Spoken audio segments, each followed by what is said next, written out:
Você sabe como funciona o conclave, a sua ritualidade? Deseja conhecer, tem curiosidade em saber como funciona? Então eu lhe convido, venha comigo por dentro da sacristia.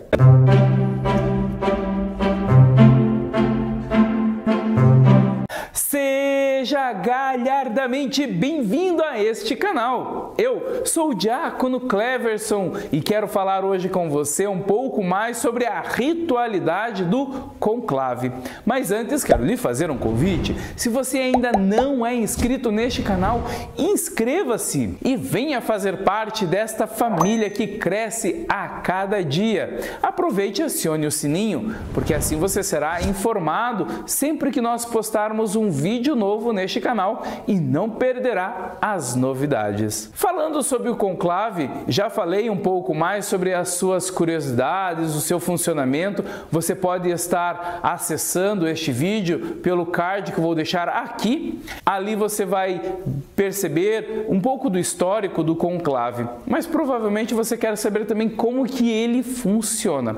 Então vamos tentar explicar. Como disse no vídeo anterior, são 120 o número de cardeais eleitores que são convidados para estarem no conclave. Antes do conclave iniciar de fato, todos os cardeais reúnem-se para uma missa e, terminada a Santa Missa, eles se dirigem para a Capela Sistina. Esta procissão até a Capela Sistina é acompanhada pelo coro que vai cantando a ladainha de todos os santos. Quando todos os cardeais já estão na Capela Sistina, é realizado o canto do Veni Creator, ou seja, a invocação do Espírito Santo sobre todos, para que aquilo que acontecerá ali não seja por obra humana, mas por ação do Espírito Santo. Os cardeais, um a um, vão se apresentando e pedindo que, por ação do Espírito Santo e que por força do Evangelho que eles tocam, o que farão seja não por obra deles, mas por ação divina. Por fim, o mestre de cerimônias vai nos dar a seguinte ordem: extra homines, ou seja, vai pedir para todos aqueles que não são cardeais, que não estarão a serviço do conclave, possam se retirar. Jornalistas, o povo do coro, alguns assessores que ali se fazem presente, então todos vão para fora da Capela Sistina e o mestre de cerimônias fecha a porta. Ali, fechados, sem comunicação externa, sem comunicação nenhuma com o exterior, os cardeais vão iniciar a primeira votação. Antes, eles vão eleger 3 cardeais escrutinadores, que são aqueles que irão contar os votos. Depois, vão eleger outros 3 cardeais que vão conferir o trabalho dos escrutinadores. E por fim também vão eleger 3 infirmari, ou seja, são 3 cardeais que estão encarregados de recolher os votos dos cardeais que possivelmente no meio do conclave passaram mal ou estão doentes e estão enfermos, que se colocam num quarto, num local, seja na Casa Santa Marta ou seja próximo da Capela Sistina. Então esses cardeais vão buscar estes votos sempre que abrirem as votações. São 9 o número de cardeais que são eleitos para essas funções. Na Capela Sistina nós vamos ter 2 mesas. Na primeira mesa nós vamos ter 3 vasos transparentes, em cima deles uma bandeja de prata. Cada cardeal, quando for realizar a sua votação, começando pelo mais velho até o mais novo em idade, vai aproximar-se desta bandeja, vai colocar o seu voto na bandeja e depositar este voto nesta urna transparente. Depois, um dos cardeais escrutinadores fará a contagem, quando todos já tiverem realizados os seus votos, fará a contagem dos votos, para ter certeza que o número de votos condiz com o número de cardeais que estão ali, os eleitores. Depois, estes votos são contabilizados, depois de contabilizados, são anotados. Então, o primeiro escrutinador vai olhar, vai anotar no livro e vai passar para o segundo escrutinador, que vai olhar o voto e vai passar para o terceiro escrutinador, que vai ler o voto em voz alta. Este voto será colocado por uma agulha num fio. Todos os votos são costurados por esta linha. Voto a voto. Terminada a primeira parte dos escrutinadores, nós passamos para os cardeais que irão fazer a conferência.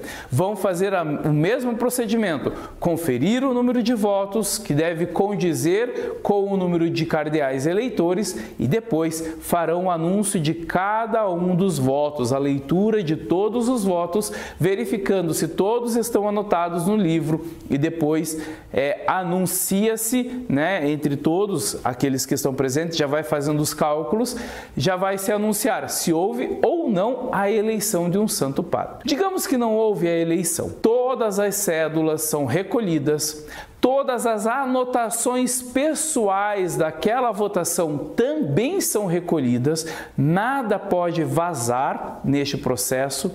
Tudo isto é levado dentro de uma urna para uma espécie de churrasqueira, vamos assim chamar, um fogareiro, um forno que fica dentro da Capela Sistina. Todo este material é ali depositado e, se não houve a eleição de um novo Papa, é colocado um material químico junto para que a fumaça que vai sair possa ser preta, anunciando ao povo externo que não houve a eleição. Assim, nós abrimos uma nova votação. Inicia-se todo o processo novamente.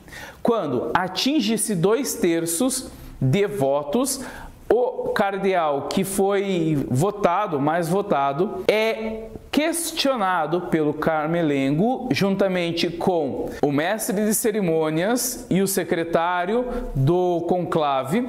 Ele é perguntado se ele aceita a votação, se ele aceita ser um novo Papa.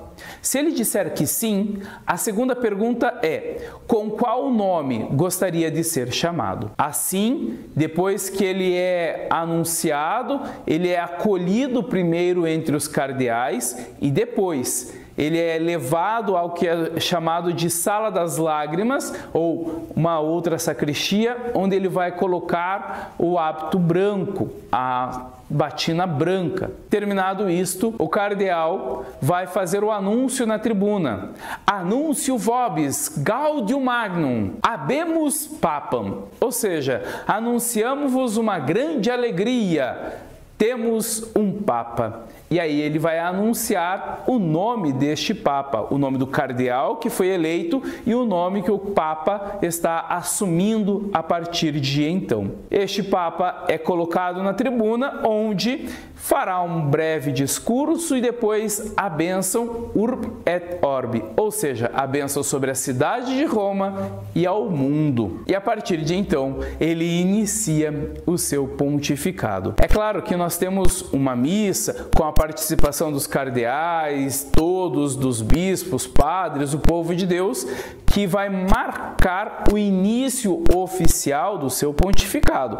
Mas a partir da eleição já é um santo padre, já é um pontífice, já é o nosso Papa. Então, a partir de então, inicia-se o seu pontificado. Como exemplo, posso falar do Papa Francisco, que foi eleito em 13 de março de 2013 e que foi acolhido em missa pública no dia 19 de março de 2013, mas que desde então já exercia o seu pontificado, tanto que entre a eleição e a missa nós temos a oração do Ângelus, onde o Santo Padre já aparece como Papa, e tem um belo discurso falando também da misericórdia divina. Se você está nos acompanhando até aqui, deixe o seu like antes que eu esqueça de pedir e antes que você esqueça de deixar. Isto vai fortalecer cada vez mais o nosso trabalho. O interessante neste processo é, por exemplo, o nome do Santo Padre. O nome que ele assume para o seu pontificado vai dizer muito de como ele vai conduzir o seu pontificado ao longo do tempo em que ele está à frente da Igreja. Peçamos a bênção do Senhor Deus sobre nós, sobre o nosso Santo Padre também. O Senhor esteja convosco, Ele está no meio de nós. Por intercessão de Nossa Senhora da Luz, abençoe-vos o Deus Todo-Poderoso, Pai, Filho e Espírito Santo. Amém. Se você tem alguma curiosidade, deixe aqui no comentário. Pode ser que por meio dessa curiosidade gravemos um vídeo falando um pouco mais. Pode ser sobre o conclave, pode ser sobre a igreja, alguma curiosidade que você tenha.